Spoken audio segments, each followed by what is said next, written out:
So we're talking about independent films, and we wanted to provide just a couple of quick tips for you that are sitting out there inspired to make your own film. Tip number 1. Don't quit. Don't get discouraged.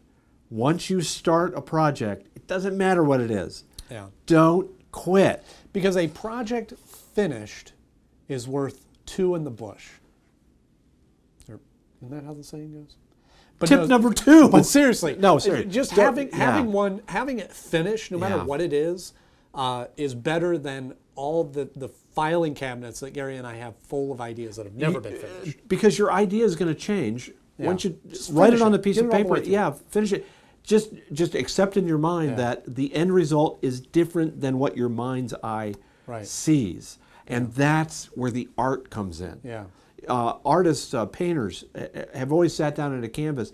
I can't tell you how many drawings I've done and crinkled them up over the years, decades, and threw them into the trash. Right. I wish I had those. Right, I know. But you get so frustrated with it that you just want to quit. Don't quit. Right. See it through to the end. Let us know about it, and at the very least, we'll put it on. We'll put it on. Well, we don't have care. No. Yeah, not all that. Talk about it. Tip number 2.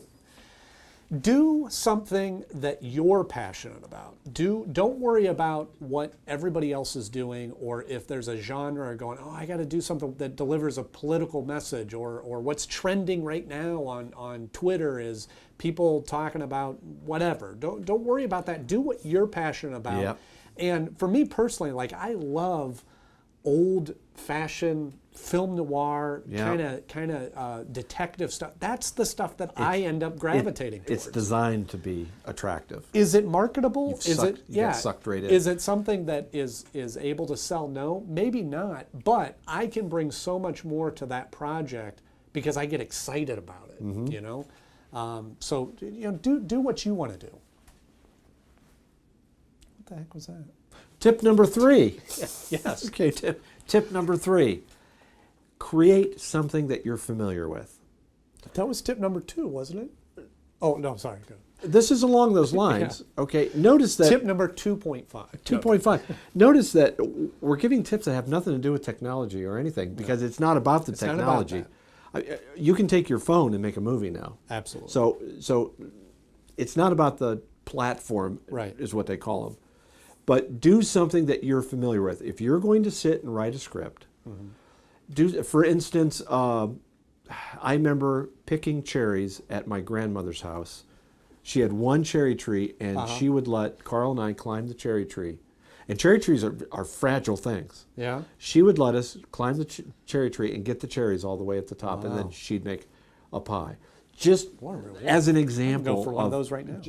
These are things you want to pull from your past that you're intimately familiar with. You don't have to research it. Yeah, for 2 reasons. One, you don't have to research it. It should just roll off the tongue and just flow out of your fingers onto the paper to write that script. And 2, it'll be absolutely unique. Absolutely. Nobody else is going to tell your perspective. You're telling a story that has never been told before. Yeah. You've seen the North Korean missile test, haven't you? That's how we launched our career. Tip number 4. Wow. That came out of nowhere, didn't it? It did. Tip number 4 is that when you are getting ready to shoot, the part that everybody seems to skip is have a plan. Just whether it be a screenplay or a structured script or just a couple of notes on a napkin, know what you're about to film, because winging it doesn't always work, because sometimes it does. Rarely. But But what I found works best is that when you have a plan, then you can find those opportunities to veer off of that. Yeah. And again, don't get hung up on the technical side. There's a lot of free softwares out there that you can get to write screenplays and have it formatted correctly. But if it's just for your blueprint, if you're the one shooting it, then don't worry about the spacing being correct, or this being labeled, or this bolded, or whatnot. But just have a plan. Just know, I need to get these shots. This is what needs to happen in those shots. Here's what people are saying. But have some sort of plan to proceed on with that. Yeah, even if it's just a piece of notebook paper. The people that you work with will appreciate it, and I think it clears your train of thought. Yeah. So yeah, good plan. Is Dennis Semena still on? Somewhere. Where are we up to? 5? 5. Okay. Tip number 5. Oh gosh. Sorry. Okay. Didn't mean to scare you. Startled. Yeah. Batteries. Power. There is nothing worse than going out on location.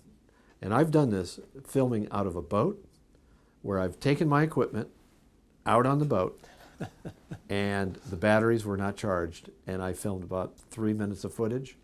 And now we're 2 miles offshore. And Well, might as well just fish the rest might of as the day. well fish. Yeah. It's going to happen. And have a backup. Yeah. You know, for preparation. Preparation Preparation. goes with the plan. Yeah. So preparation. Preparation H. Oh, wait a minute. Yes. Tip number 6 is I saw 5. I saw 5 run 5 away. was running away. Running away. Now follow me on this one. Make sure when you arrive on set, your coffee is perked. And this sounds it's an old-fashioned tip, but just meaning that when you invite your friends or actors or crew or people to do this for you on a low budget scale, you're probably not going to be paying them. But the least that you can do You say thank you. is say thank you. Yeah. And by doing that means have some coffee there, have some water bottles, Some donuts. have some donuts, have some fruit, have some crackers. Have your wife, mom, sister make some cookies and said they'd love to do it. And I'll tell you, They will do it. There is that you can always. That's a very cheap and inexpensive way that makes people very happy. It's like guys like me. It's what I look forward to. I immediately look for. Well, they call it craft services. Right. When I walk on a set, I don't care where I'm going. Wardrobe. People will tell me that. Right. I'm looking. Where's the food? Yeah. That's the first place I go, and then I position myself at the table. My rest spot Yeah. is right next to the food, Yeah. so that I make sure that people aren't double dipping. Make sure they're not dirty hands. You know how crew members are. That's what they do. Yeah. Right. Put the lid back on that, and then if the coffee does get low, just make another pot. Right. And it sounds so simple, but I'm telling you, it goes a long way because absolutely, on the of course it reverse does. side, Gary and I have both been on sets where there hasn't been food, and it makes for a miserable day. And even just water. I mean, honestly, just having some bottles of water because sets get hot with lights, and you're talking a lot. Making your a actors are film talking is a an lot, athletic walking event. around. It's an athletic event. Yeah. It really is. I'm getting hungry now. Getting hangry. Tip number 7. I think it's yours. Tip number 7. Number 7 would be ask permission. I grew up fishing, okay? Love to fish. Ask permission. When I was a kid, we went fishing. We would sneak into farmers' ponds and fish. I heard that's the same way you got Christmas trees too. There's another story. We'll save that. Christmas is coming up. We'll save that story. Okay, but that's terrible. Anyway, sneak into people's ponds. And until my brother said, hey, you guys, they know you're my brothers. And when you do that, it doesn't look good for me. So I am going to kick your behind if you do that again. I'm going to show you how to do it. So he got us in a car. We went to this guy's house where we had snuck in. I think we muddied the bank or something, we left something. So we apologized. You had to walk over these railroad tracks. You went up to his house, you knocked on the door. May I fish in your pond? And what'd they say? Yes. Yes. Just by asking, just by asking. People are normally okay with this. And I think that the community and people around you end up being a little excited if you come to them and go, hey, I'm making a movie. I love your house, or I love your yard, or I love this location right here. Right. Here's what I'm doing. Would you be willing to allow us to come out Saturday morning and shoot out here? They're going to say, they're going to say yes. And most of the time we've found when you go and ask, you go to a house or you go to a business or something like that. We shot a film at a coffee shop, and they're all in. And we showed up, and cheese place. Yeah, and we showed up and said, "Hey, we're filming this," and they made lunch for us, and they kept bringing us coffee. That was not part of the deal. No, But they just were so excited to help out. Yep. And that you thought of them. Yeah. I think also. And the other thing is that they may say no. And if they say no, which I don't know if we've ever been turned down for something. I don't think I've. Sometimes there is a cost that's involved, so you kind of or get a time priced of day or something. Or a time of day, but I don't think we've ever been. Yeah. No, I've never been turned down. But just ask. Yeah, just ask. Ask permission.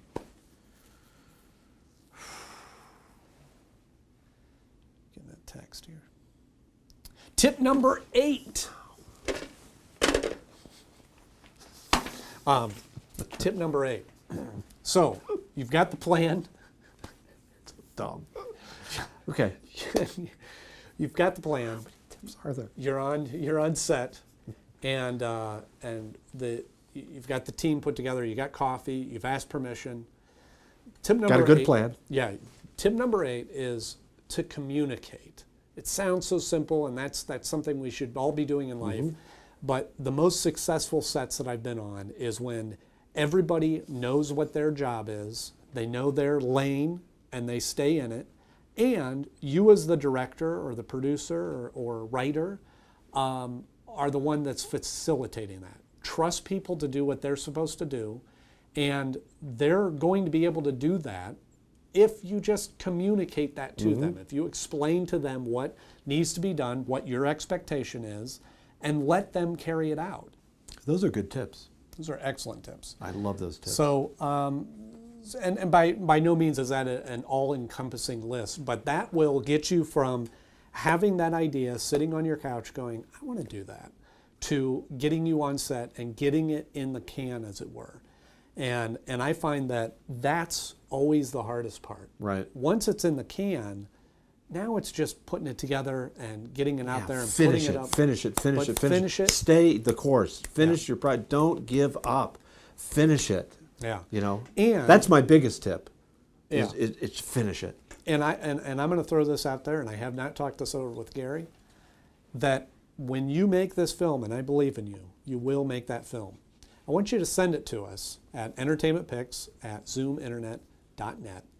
And of course, if it fulfills the local programming guidelines, some of those are strict. We'll put it on as part of our show. We want to showcase your films. We'll give you the platform like that one? to be able to watch it, just like that one. It's all suited up. I look so official. You do. Good show. It is a good show. And I'm excited. Spring's here, and these projects are starting. I can't wait to start ours. That's right. Well, we've already started ours. Well, we're starting. We're starting. Ooh, There's a lot of stuff. just you wait. And with that, thanks for tuning in. We'll see you again next week right here on Entertainment Picks. I'm Andrew Canode. And I'm Gary Kaiser. And I'll see you at the movies. Oh, that's your one. So, I'm gonna